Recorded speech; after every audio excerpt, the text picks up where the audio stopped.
He is a man who has nothing. The rich man has everything, an excess of everything.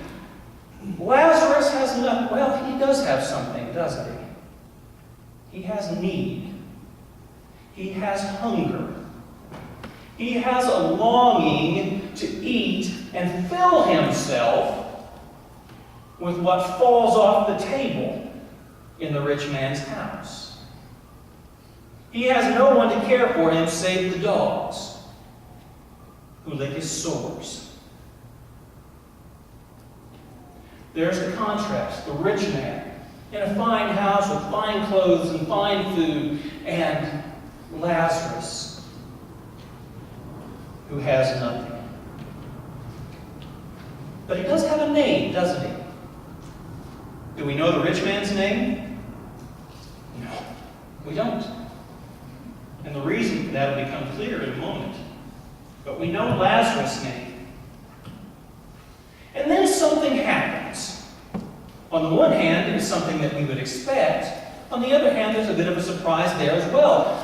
Lazarus dies, as happens to all of us. Lazarus dies, and he's carried into the bosom of Abraham. And it's unfortunate that the New Revised Standard Version doesn't say that, because it has a meaning. You see, in ancient Judaism, everybody who died went to the same place. And it was called Sheol. S-H-E-O-L. In some translations, you'll actually see that word used, especially in the Psalms. Everybody who dies goes to Sheol, the abode of the dead, the place of the dead. As Judaism progressed, as it developed its theology, there entered this idea of final judgment and resurrection. So Sheol became a sort of a temporary holding place where everybody would go until the day of the final judgment. But that didn't seem quite fair, because some people died having lived righteous lives, and some people died having lived unrighteous lives. It just doesn't seem right, does it? That everybody would go to the same place. So there's this corner, if you will, if you want to picture it as a place, there's this corner of Sheol, this corner of the grave, the pit, the abyss, this corner of Sheol, reserved for the righteous dead. Jews, but righteous dead. Now, some translations will translate Sheol as hell, but that isn't right. That isn't what it is at all. It isn't a place of judgment. It isn't a place of torment per se. It's just a place for the dead. Now, that you would expect that Lazarus was going to die. He was in poverty. He had sores. He was going to die. Sort of inevitable. What we don't expect is that angels are going to carry him to Abraham. Now, the rich man dies, and he is buried. He has friends. He has family. He's made provision for himself. Somebody is going to take care of his body after he dies. He gets buried. Lazarus, well, not so much. He just goes off to be with Abraham, but the rich man, his body has a place to be laid.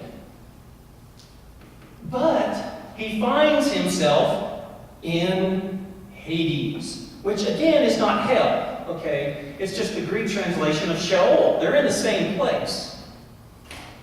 It's the underworld. But for the rich man, this place is a place of torment, not a place of judgment, but a place of torment. Now the Pharisees are going to ask themselves, what's wrong with this picture? The rich man had been blessed by God. How could it be that he would end up in a place of torment? And the poor man, Lazarus, if we have to give him a name, Lazarus, who was so obviously absent of God's blessing, how did he end up in the bosom of Abraham? This is not right.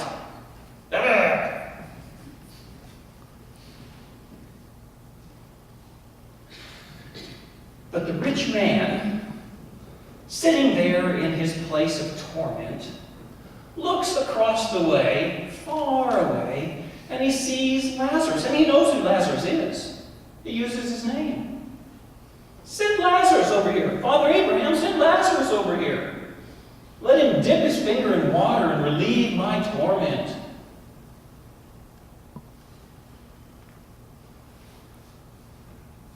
How can this be?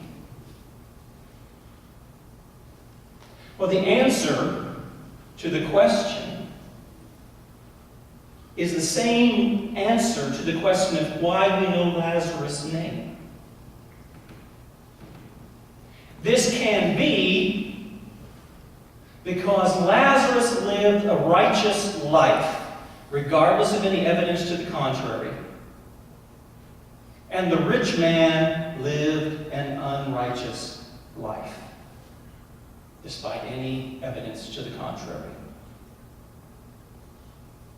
The rich man thought he had God's blessing. The rich man believed he had God's blessing. But the fact that there was a Lazarus lying at his gate with sores being licked by dogs who had no place to live, no clothes, no food, shows that the man lived an unrighteous life.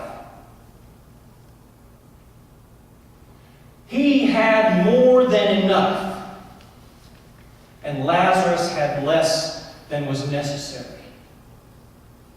That is injustice. That is unrighteousness. And yet the rich man would justify himself, and the Pharisees would justify themselves because they could say, we have God's blessing. All of this money, all of this comfort, all of this wealth just proves it.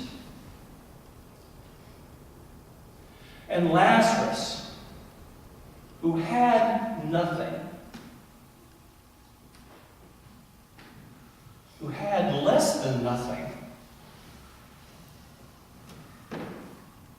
had a righteous life.